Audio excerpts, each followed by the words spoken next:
আমি চট্টগ্রাম জেলার সাতকানিয়া থানার বাবুনগর গ্রামে 1959 ইংরেজিতে আমার জন্ম। আমার বাবার নাম মৌলানা মোহাম্মদ হাবিবুল্লাহ রহমতুল্লাহ আলাই।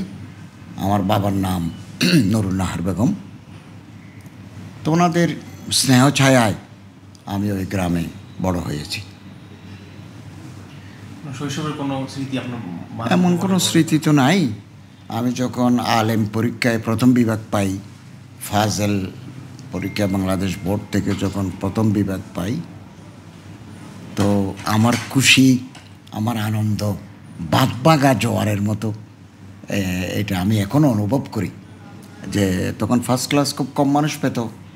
তো আলেম ফাজেল এই দুটাতে আমি প্রথম বিভাগ পেয়ে এটা আমার জীবনে একটা স্মরণীয় ঘটনা। শিক্ষা জীবন? আচ্ছা, আমি প্রাইমারি স্কুলে পড়েছি ক্লাস 3 পর্যন্ত। এরপর আমি মাদ্রাসায় চলে গেছি। তো পরবর্তী সময়ে আবার আমি এসএসসি পরীক্ষা দিছি, প্রাইভেট এসএসসি পরীক্ষা দিছি। এরপরে আমি দাখেল, ফাজেল, কামেল 1975 ইংরেজিতে আমি কামিল পাশ করেছি হাদিসের উপরে বাংলাদেশ মাদ্রাসা শিক্ষা বোর্ড থেকে। আমার শিক্ষকদের মধ্যে আলিয়া লাইনের হুজুররা যেমন ছিলেন, দেওবন্দি লাইনের হুজুররাও ছিলেন।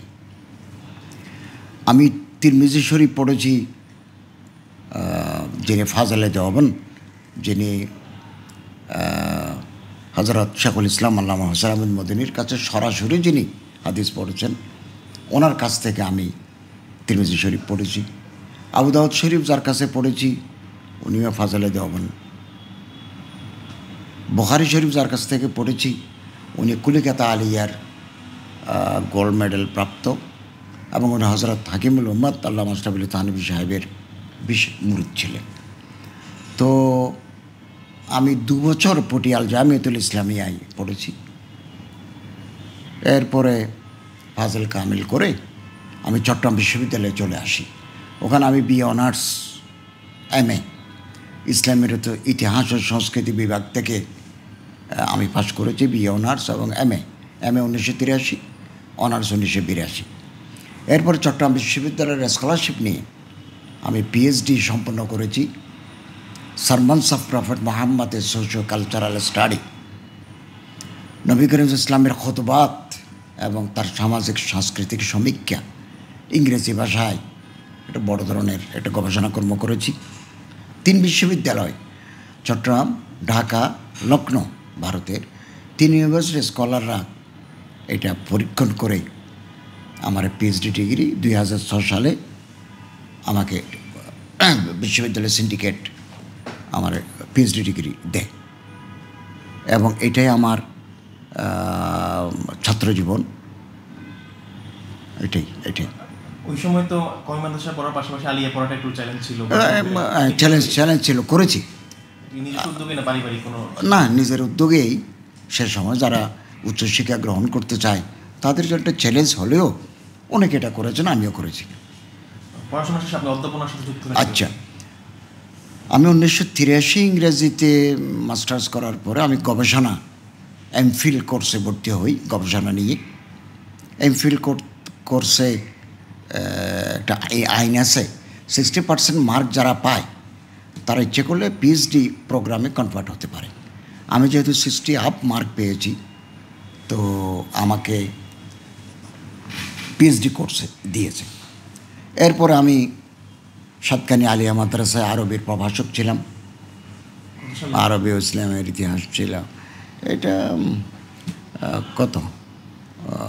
হয়তো 85 সালের দিকে এসে আমি ওখানে যোগ দিই সাতকানি আলিয়া মাদ্রাসা প্রভাষক হিসাবে, ইসলামের ইতিহাস ও আরবি ভাষা। এরপর আমি 1992 ইংরেজিতে কলেজে চলে আসি ইসলামের ইতিহাসের লেকচারার হিসেবে। একটানা 26 বছর আমি ওখানে অধ্যাপনা করেছি, বিভাগীয় প্রধান ছিলাম, কলেজ গভর্নিং বডির মেম্বারও ছিলাম। এরপরে আমি 19 সালে অবসর নিয়েছি কলেজ থেকে। এরপরে আমি 2 বছর আন্তর্জাতিক ইসলামী বিশ্ববিদ্যালয়ে অতিথি অধ্যাপক হিসেবে কাজ করেছি। মাঝখানে কলেজে থাকতেই 2 দিন করে আমি পটিয়া মাদ্রাসায় যেতাম, অনুবাদ ও গবেষণা বিভাগ, ওখানে 5 বছর আমি খণ্ডকালীন শিক্ষকতা করেছি। 1 বছর জামিয়া দারুল মাআরিফে ওয়াসাইলুল এলাম একটা তাদের সাবজেক্ট আছে, ওটা 1 বছর পাঠদান করেছি। আমি এখানে উপদেষ্টা হিসাবে যোগদান করার আগেও আমি আন্তর্জাতিক ইসলামী বিশ্ববিদ্যালয়ের অতিথি অধ্যাপক ছিলাম। এটাই আমার অধ্যাপনা জীবন।